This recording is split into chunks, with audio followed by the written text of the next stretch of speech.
So that's with Desmos here. All right. Okay, good, good.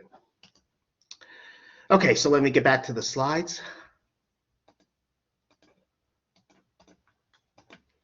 Okay.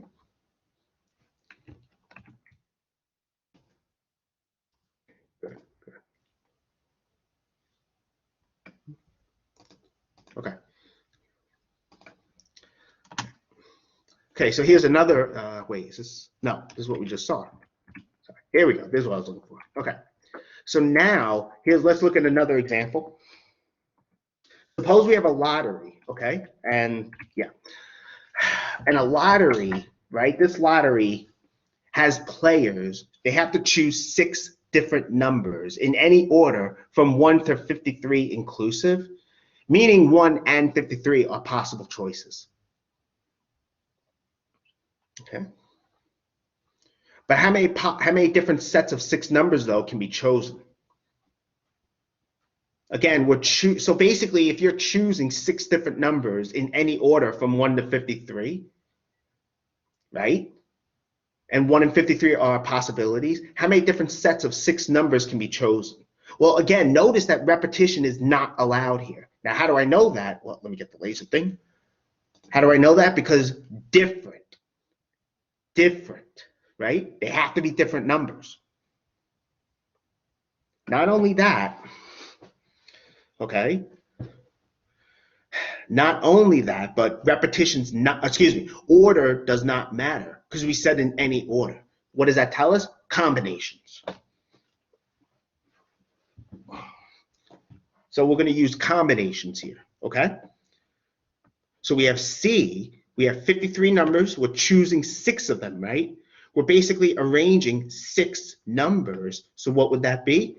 I mean, I did work out the details here. If you don't, you know, like on an exam or something, that's fine. I'm just showing you how you can work it with the factorials. I'm probably doing more than I need to here, okay?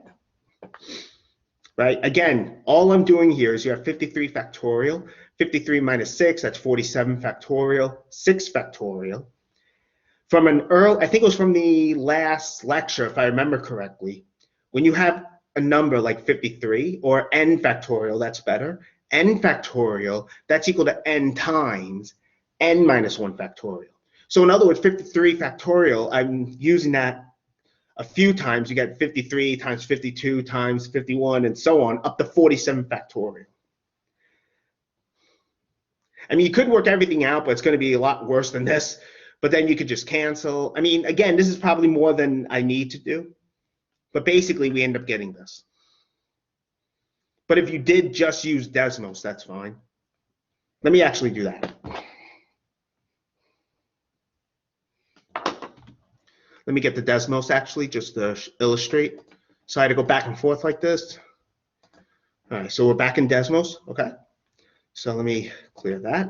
Okay, so we have NCR combinations, that's what the C is, right? 53, comma, 6.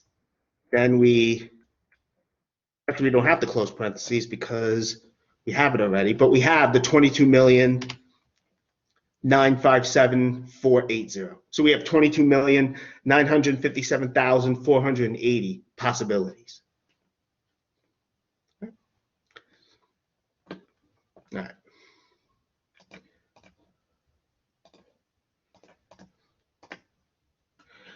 Now, let's say we want the probability of getting the winning set. In other words, it's a lottery, right? So you want to know how likely is it that you're going to get the winning 6 numbers? Well, there's only one set of 6 numbers that is the winning one, right? You know, that's how a lottery works. There's a certain set of 6 numbers, and you're hoping to get that set of numbers, whatever it is. Well, the probability of choosing the winning set, well, all the different sets are equally likely, so it would be 1 out of this. So 1 out of this amount,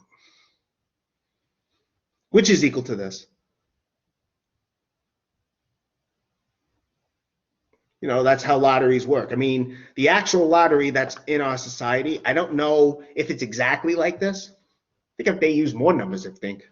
if I remember correctly. I don't play the lottery, so I don't know. But that's what they do. You know, again, there's only one winning set of numbers, right? And you're hoping to get that. So, okay, so what's the probability of getting that? 1 out of all the possibilities. So basically, this was the sample. This was how big, excuse me, the sample space is. That's how big the sample space is. Okay, do you have any questions about this? Just want to cross off some stuff.